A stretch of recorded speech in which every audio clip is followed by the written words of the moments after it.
Aujourd'hui, je vais vous parler d'un sujet qui m'énerve. C'est la fascination actuelle pour la figure du barbare. On a eu la série Vikings qui nous a gratifié tout un tas de connards qui se faisaient des undercuts avec des dreads. Bon.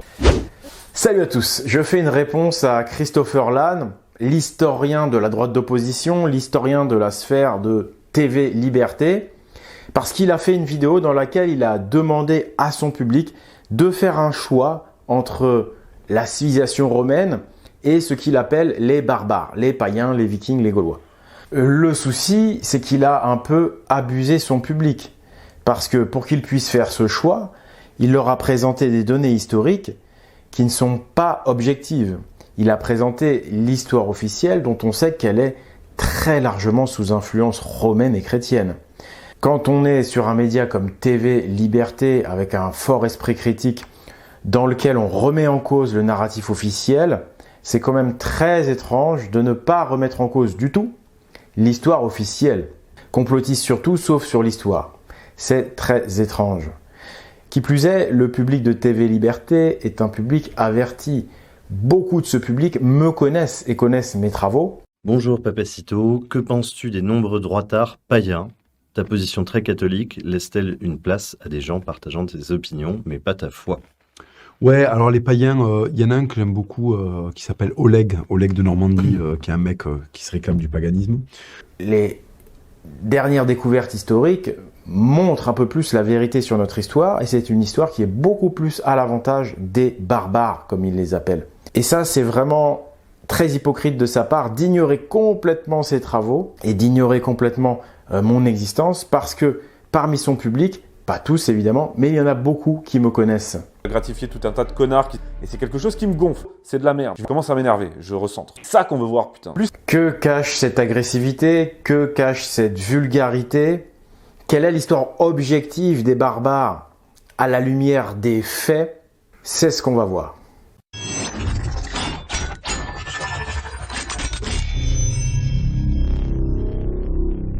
Juste avant de commencer le debunk, pour ceux qui découvriraient la chaîne très vite, il faut juste leur dire, voilà, qu'est-ce qu'il nous cache Christopher?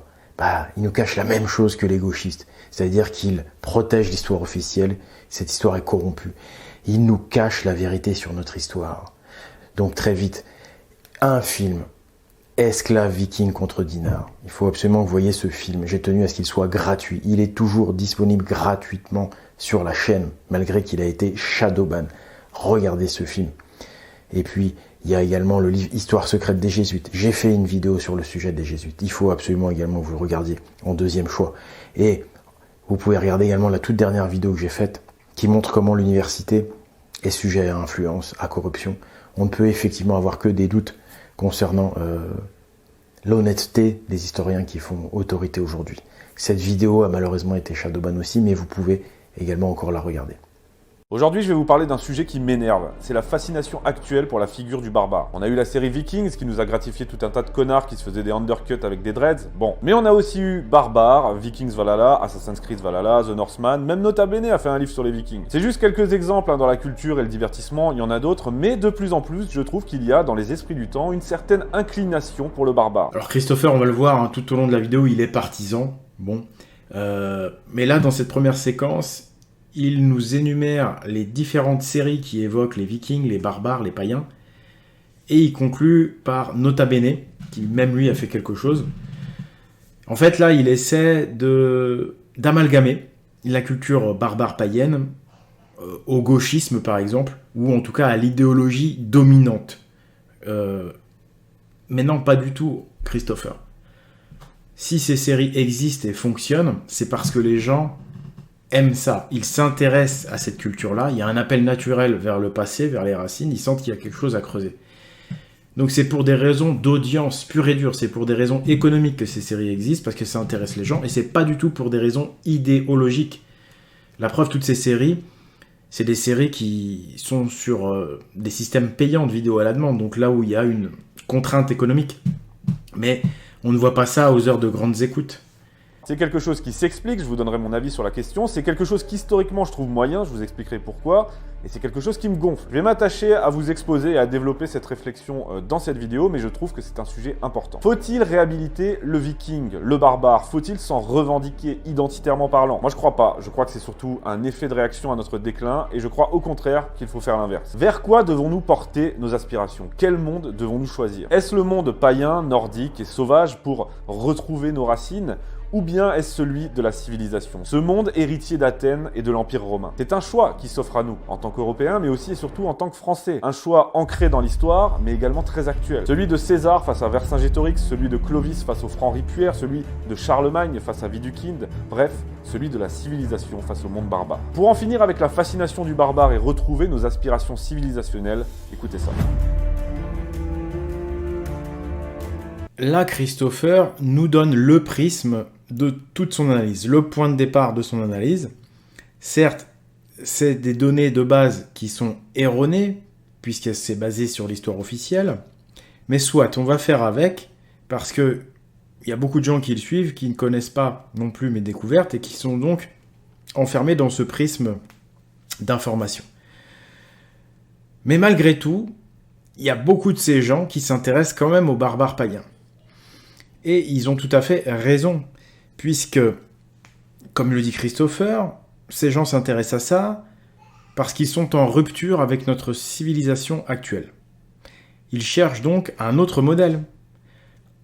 Et donc ils ont raison d'aller vers le monde païen, puisque le point de départ de notre civilisation actuelle, c'est le christianisme et c'est l'Empire romain.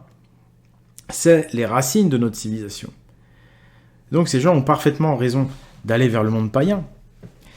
Et là où la droite chrétienne qu'incarne Christopher est bloquée et dans une impasse et face à ces contradictions, c'est que eux font une critique de la civilisation, mais en même temps, ils veulent pas que vous changiez de modèle de civilisation. Ils veulent pas que vous alliez au-delà du monde romain chrétien. Donc c'est là où c'est contradictoire et c'est là où ils perdent beaucoup de gens. Et on va voir que de toute façon, il existe un modèle de civilisation païen. Quand on a la vraie histoire, il y a eu effectivement un modèle de civilisation païen. Eux, évidemment, font comme si tout cela n'avait jamais existé. Ils se prétendent être les seuls garants de la civilisation. On va voir que tout ça, c'est faux. Je l'ai dit, je constate depuis plusieurs années maintenant un certain engouement au sujet des barbares, et on le retrouve notamment dans les productions culturelles. La plus notable d'entre elles, c'est bien sûr la série Vikings, qui est une excellente série par ailleurs, au point qu'elle a créé tout un tas de vocations de néo-païens. Et comme tout ce qui commence par néo, c'est de la merde. Je vais laisser la question religieuse de côté pour cet épisode. Une chose à la fois, mais une petite balle perdue comme ça fait toujours plaisir. Justement, dans la série Vikings, on voit très clairement cette opposition entre deux univers, deux mondes, deux cultures. D'un côté, le monde barbare, païen, sauvage, nordique, et de l'autre, la civilisation, le monde des bâtisseurs. Et si cette série a suscité autant de vocations, c'est parce que beaucoup de téléspectateurs se sont reconnus dans la figure du viking, prédateur, viril, rebelle, par opposition au monde de l'Europe occidentale avec sa société organisée et sa monarchie chrétienne. Ce monde, ils l'ont identifié comme étant notre monde actuel, du moins celui qui en découle, le vilain monde occidental décadent. Se sentir viking aujourd'hui, c'est quelque part se placer en opposition par rapport à ça. Moi, je suis désolé, mais quand je regarde Vikings, je ne m'identifie absolument pas à ces envahisseurs venus du Nord, venus même pas pour conquérir et bâtir quelque chose, mais juste pour piller et retourner chez eux, se pavaner avec des ornements qui ne sont même pas les leurs. Commence à m'énerver, je recentre.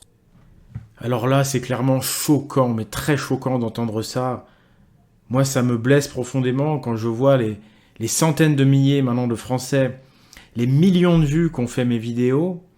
On peut plus faire comme si les Vikings, c'était ça. La moindre des choses, c'est de tempérer ces propos. Là, c'est insupportable, c'est mensonge. Voilà, les faits historiques sont présents sur ma chaîne et dans des livres et dans l'archéologie et par rapport à des historiens. Ça fait des années, moi, que je fais ce travail. C'est un travail sérieux. Et comme je dis, il y a des millions de vues sur ma chaîne. Les gens savent dans le milieu et dans les milieux alternatifs. Donc, s'il te plaît, arrête de mentir comme ça. Arrête de mentir comme ça. Ce que vous présente là, à Christopher, c'est de la propagande de guerre. C'est de la propagande de guerre type... toutes les pires propagandes de guerre, c'est que du mensonge. Les Vikings ne sont pas venus pour piller. Les Vikings sont revenus sur des terres qui leur appartenaient. Les Vikings, c'est la civilisation odinique, c'est-à-dire la religion d'Odin, la religion des Vikings, la religion des Gaulois, la religion des Celtibères.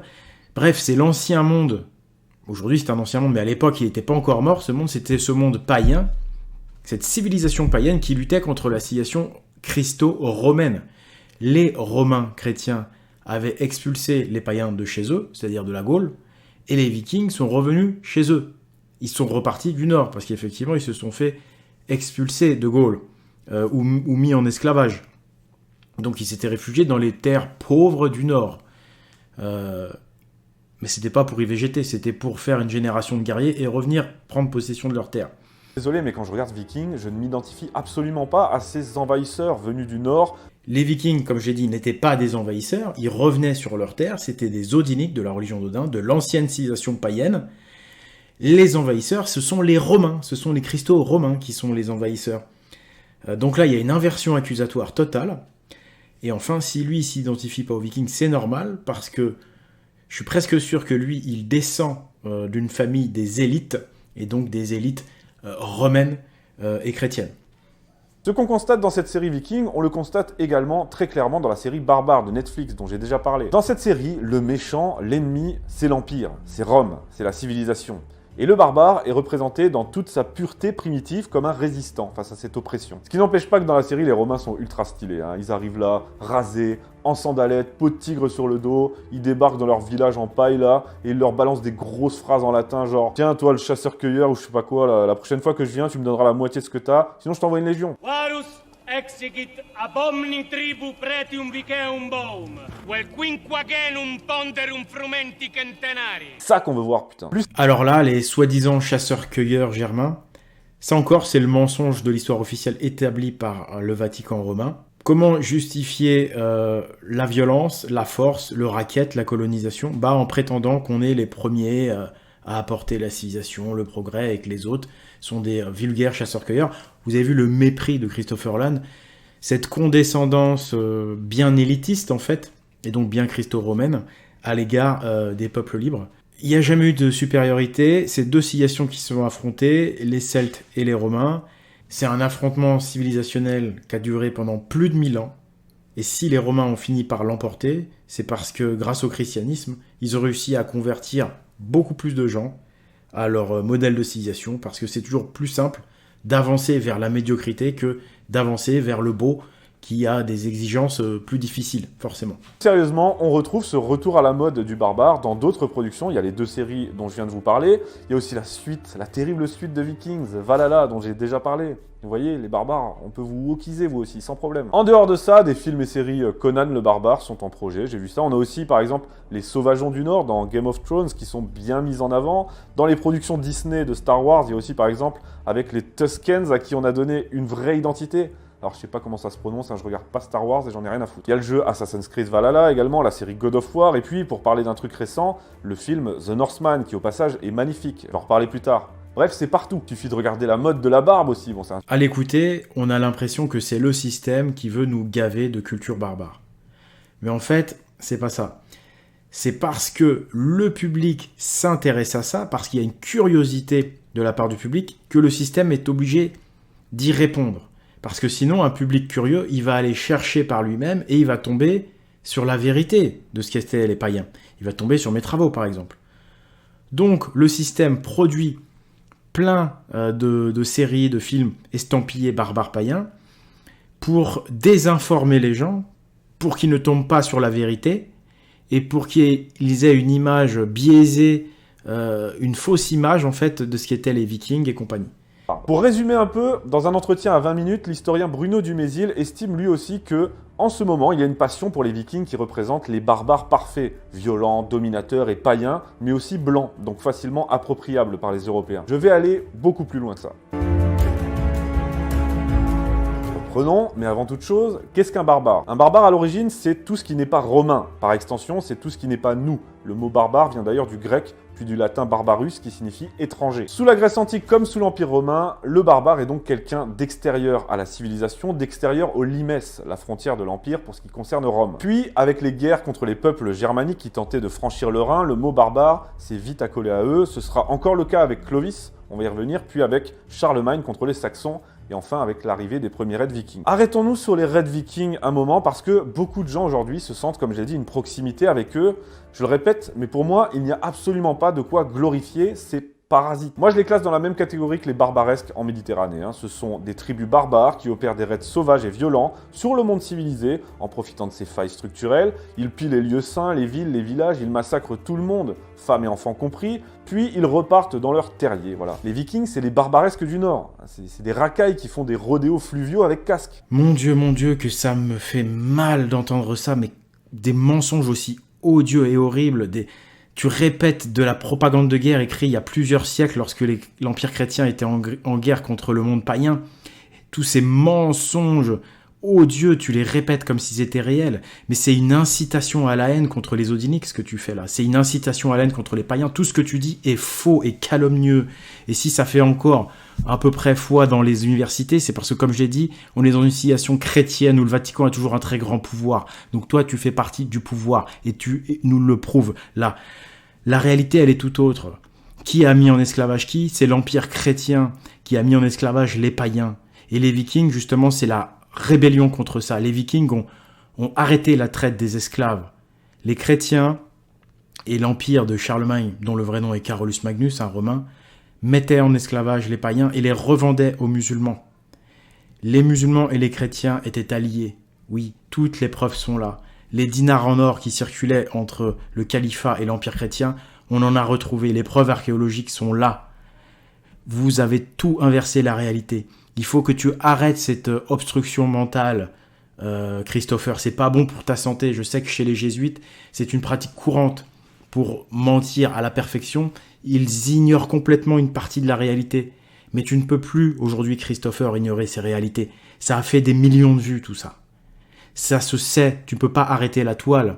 Donc arrête cette folie. Tu te rends compte des propos que tu as. Tu accuses mes ancêtres de choses extrêmement graves qu'ils n'ont jamais faites. Et toutes les preuves sont là pour montrer que tu mens.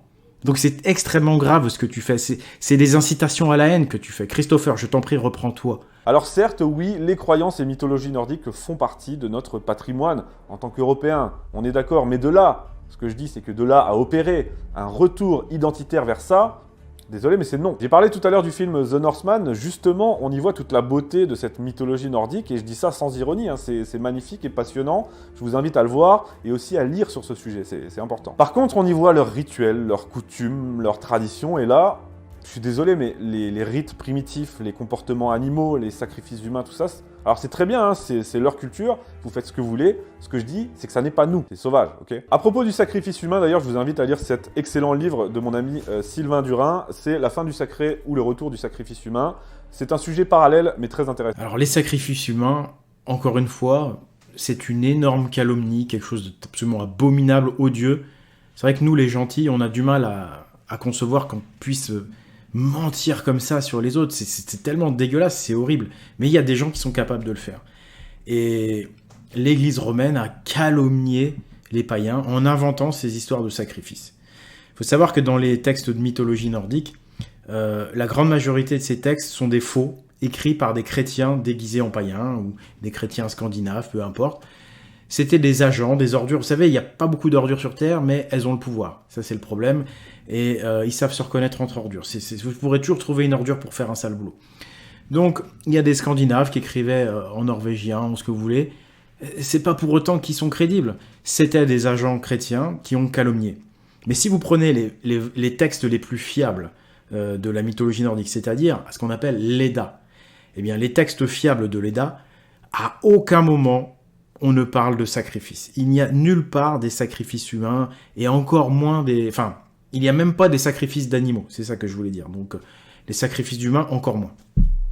Non seulement j'estime que ce n'est pas nous, c'est des barbares, donc par définition, c'est qu'ils ne sont pas nous. Mais aussi, je trouve encore plus déplorable de se revendiquer de cette identité-là aujourd'hui. Vous savez qui d'autre a cherché à se trouver une ascendance glorieuse chez les barbares ?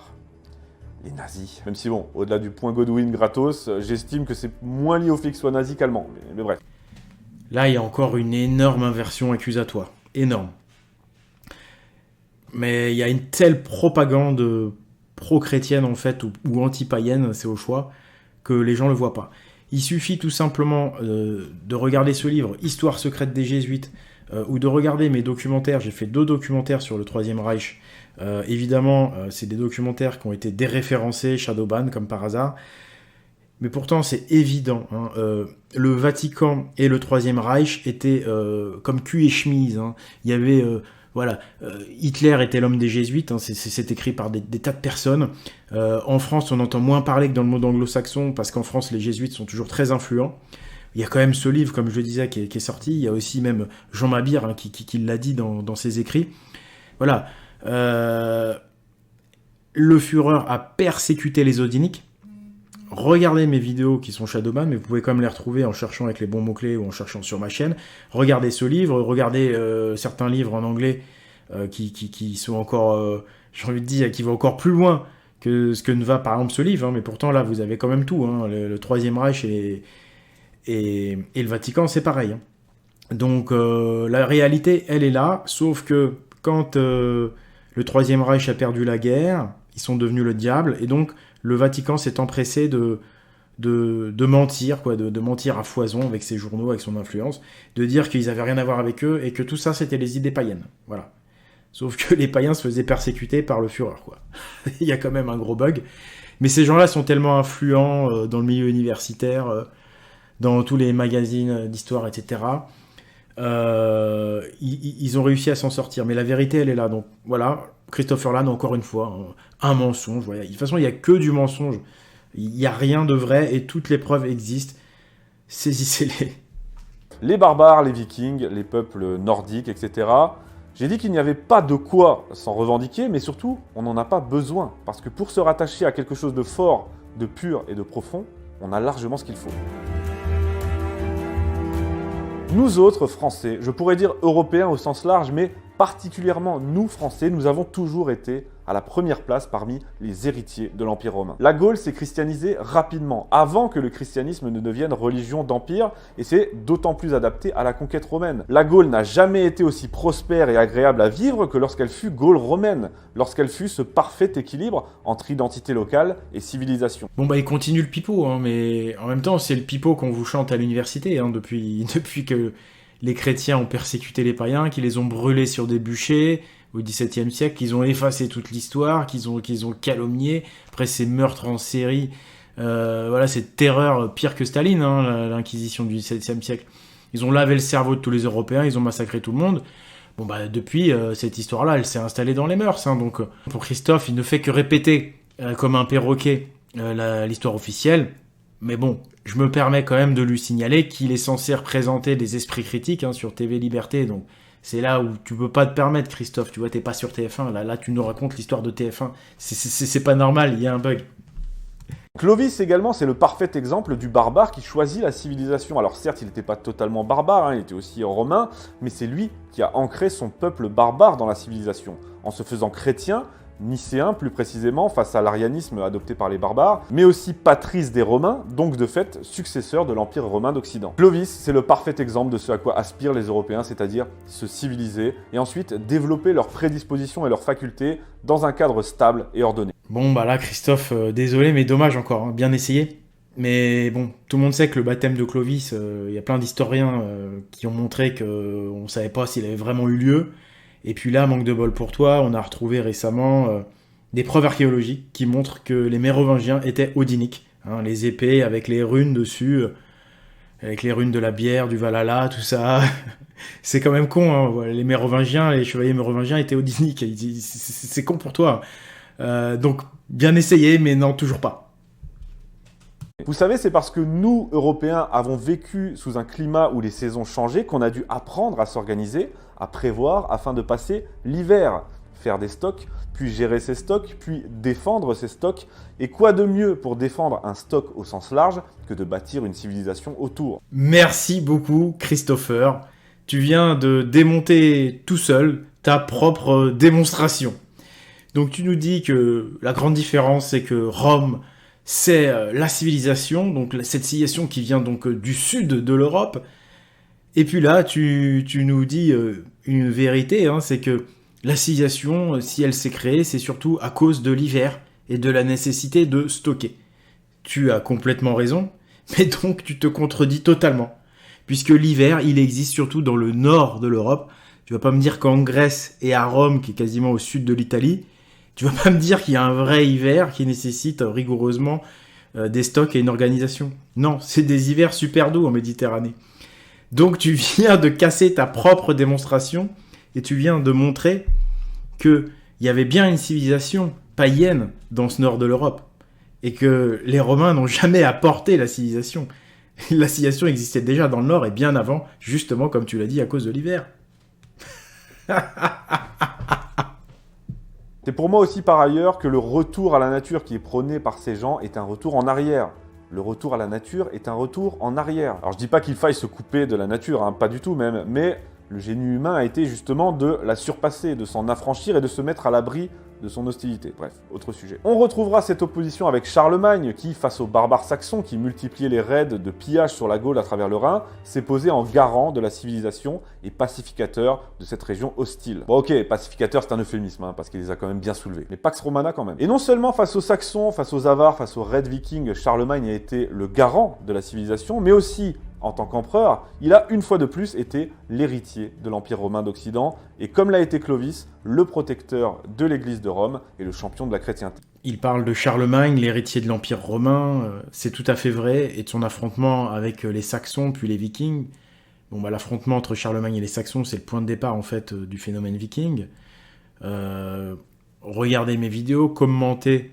Si vous êtes nouveau, on vous aiguillera vers les bonnes vidéos, vers ce qu'il faut savoir, ce qui s'est vraiment passé. Mais bon, dans l'ensemble, il est cohérent là, avec son explication. La civilisation romaine de Charlemagne, dont le vrai nom est Carolus Magnus, c'est un romain. Hein. Charlemagne, c'est un nom français qui a été créé plusieurs siècles après la mort de Carolus Magnus. Il est cohérent, c'est bien l'Empire romain chrétien qui colonise en fait encore une fois la Gaule. Ça a été des guerres incessantes hein, entre la civilisation païenne et la civilisation romaine. Là-dessus, il est cohérent. Par contre, effectivement, c'est pas un héros, Charlemagne. C'est un homme politique, avant tout. Aujourd'hui, Emmanuel Macron, c'est l'homme politique qui domine la France. Si demain il colonise, on va en faire un héros comme Charlemagne, pareil. Donc, c'est là où il est cohérent, mais voilà, ça reste des personnages politiques, leurs idoles. C'est ça dont je parle quand je dis qu'on n'a pas besoin d'en recourir aux vikings ou aux barbares pour renouer avec notre identité. Parce que notre identité, c'est ça. C'est Rome, c'est l'Empire romain d'Occident, c'est le catholicisme structurateur, c'est Clovis, c'est Charlemagne et tout ce qui en découle. Donc lui, ce qu'il propose, c'est des modèles qui sont tous des rois, qui sont tous des personnages politiques de haut rang, des rois qui bien souvent ont été nommés. On est loin des héros vikings, des héros gaulois, des héros barbares, qui eux viennent du peuple, qui réalisent des prouesses pour l'intérêt général. D'un côté, on a un empereur, un roi qu'on nous propose, hein, qui est une élite, hein, qui descend d'une famille d'élite, qui n'a rien à voir avec le peuple, hein, et puis qui est romain, en plus, donc un envahisseur pour le coup. Ça, c'est son modèle. Bah, moi, je suis désolé, je préfère quand c'est des gens qui viennent du peuple, et puis qui combattent pour la liberté, contre l'esclavage, pour l'intérêt du peuple, et puis quand ils peuvent être plusieurs aussi, c'est quand ça peut être n'importe qui, quand c'est des héros qui viennent de n'importe où, je trouve que ça a plus de sens que quelqu'un qui est né de telle famille et qui donc a eu le titre et qui, comme l'institution a gagné, c'est lui qui devient le modèle. Mais il n'y a pas d'héroïsme, il n'y a pas d'histoire extraordinaire, alors que l'histoire de Ragnar, l'histoire de Hasting, encore plus, hein, Hasting, c'est un héros extraordinaire, c'est le viking gaulois, Hasting. Pour conclure, même si c'est toujours dur de conclure parce que j'aimerais en dire tellement plus, mais pour conclure, j'ai envie de dire que je peux comprendre cette tendance de fantasme et de rattachement à la figure du barbare. Dans le même entretien, Bruno Dumézil dit « Les études sur les barbares ont toujours servi à une autodépréciation des civilisations qui produisent ces études. En parlant des autres, on parle de soi. En voyant une pureté chez les barbares que nous aurions, nous, perdus, on s'apitoie, on se culpabilise. Oui, nous vivons une époque de déclin civilisationnel et... » C'est la deuxième fois qu'il cite Bruno Dumézil, c'est un historien qui fait autorité. C'est aussi un commercial du christianisme pour moi. Hein. Et donc c'est pour vous dire que c'est très drôle parce qu'à la phrase d'après, il va se positionner comme résistant à la civilisation actuelle, en annonçant qu'elle est en déclin. Mais là, par contre, l'historien du moment... lui, il n'est pas en déclin. Lui, par contre, ça ne le dérange pas de prendre appui sur l'histoire, sur l'autorité quand ça l'arrange. Là, Bruno Dumézil, ça l'arrange, c'est bien. mais tout de suite après, ah non, la civilisation, elle est en déclin. C'est marrant, hein, ce grand écart de la droite chrétienne. D'un côté, on est des résistants, mais bon, pas trop, parce que quand même, en fait, c'est eux la base de cette civilisation et de ce système. Donc, c'est là où on voit que c'est une pseudo-opposition. Hein, c'est beaucoup de mise en scène. Oui, nous vivons une époque de déclin civilisationnel et d'auto-culpabilisation. Ça se ressent partout et ça concerne tout le monde, même les gens qui n'en ont pas conscience concrètement. Et face à cela, on se cherche des repères et un socle. Ce socle, certains ont choisi de le trouver chez les barbares. Alors, il y a deux camps. Il y a celui de ceux qui choisissent la figure du barbare par opposition à la société actuelle, la vilaine société capitaliste. Ça, c'est l'esprit hippie, si on peut dire. Et il y a le camp plus identitaire, je dirais, de gens qui cherchent dans le barbare, dans le viking, dans les peuples primitifs, païens, des racines pour l'Europe et pour leur identité. On en a de plus en plus à droite, hein, et ça me fait chier. Et je pense qu'ils ont raison, puisque les racines de la civilisation sont païennes, forcément. On n'a pas attendu le christianisme pour s'organiser et pour passer l'hiver. La civilisation est païenne par nature, donc c'est bien là qu'on va trouver les racines, c'est bien le bon réflexe. Les cathédrales gothiques. Regardez mes travaux, ne jugez pas, ça fait peut-être beaucoup d'informations si vous me découvrez, mais les cathédrales gothiques, vous allez voir qu'elles sont païennes. Ça, c'est une preuve de civilisation. Mais vous comprenez que le seul argumentaire de cet homme-là, c'est de faire croire que ce sont eux la civilisation. Donc ils se sont tout réappropriés pour pouvoir exister, pour pouvoir se construire une pseudo-morale. Je vous fais grâce des 3 dernières minutes où Christopher Lann conclut sur la victoire arrangée de sa chapelle. Les vilains barbares gaulois, les barbares païens d'Europe du Nord ont été sauvés par la civilisation romaine et chrétienne. Les sauvages ont été civilisés, sauvés par le christianisme. Les Romains, les chrétiens ont apporté le progrès technique. Si, ça a été extraordinaire, ils nous ont apporté l'intelligence, nous étions des sauvages. Bon, c'est vrai que tout ceci est basé sur des mensonges de la propagande christo-romaine et que le progrès technique qu'on a vu au cours du Moyen-Âge, c'est-à-dire les cathédrales gothiques, elles sont païennes. Dommage, Christopher. Et puis c'est quand même très drôle de voir que TV Liberté, la droite chrétienne d'aujourd'hui, qui critique très fortement la civilisation et le progrès, qui dit aujourd'hui, voilà, on est en déclin à cause de la civilisation et du progrès, il faut revenir au christianisme. Bah là, c'est très drôle de voir que, par contre, il ne faut pas revenir plus loin que le christianisme. La civilisation et le progrès, là, par contre, c'est bien. Quand c'est chrétien, la civilisation et le progrès, c'est bien. Aujourd'hui, la civilisation et le progrès, c'est plus bien, c'est mal. Mais les grands écarts, vous savez, ils sont très nombreux dans la droite chrétienne. Et je vais même vous parler du progressisme, puisque c'est là où c'est le plus drôle, en fait.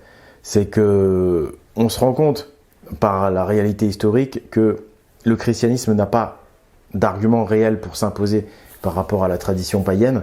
Et c'est pourquoi ils ont été obligés de faire croire qu'il n'y avait pas de civilisation avant, que c'était des sauvages. C'est leur seul argument, parce qu'en réalité, le christianisme est un progressisme, exactement comme le wokisme. Qu'est-ce qu'un progressisme ? Un progressisme, c'est quelque chose, une idéologie qu'on impose au nom du progrès, mais qui n'est pas un vrai progrès en fait. C'est un soi-disant progrès moral, mais en réalité, c'est une idéologie qui est là pour servir le pouvoir d'une minorité, pour renforcer le pouvoir d'une minorité. Et le wokisme d'aujourd'hui, et tout ce que ça contient comme élément de censure, la création de nombreux démons, il y a des méchants partout. Vous voyez, le wokisme, moi, ça comprend le féminisme, le multiculturalisme, l'antiracisme. On n'a plus le droit de rien dire, en fait. Ça crée des démons, on ne peut plus rien dire. Donc on arrive dans une forme de censure. Bah, le christianisme, c'est eux qui ont inventé les démons. Hein. J'y peux rien, c'est la réalité. Ils ont créé de la peur de partout, ils ont censuré le débat pour donc renforcer le pouvoir de certaines personnes. Donc le christianisme, c'est le premier progressisme.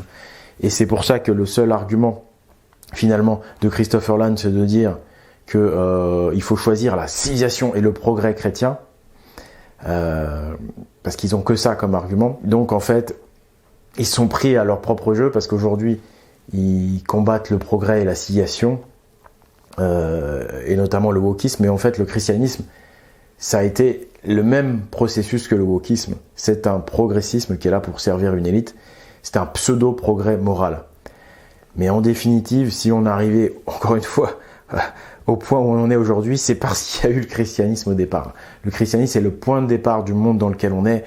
Le christianisme est intimement lié à tout ce qui se passe aujourd'hui, y compris au wokisme. Il n'y aurait pas eu l'un sans l'autre.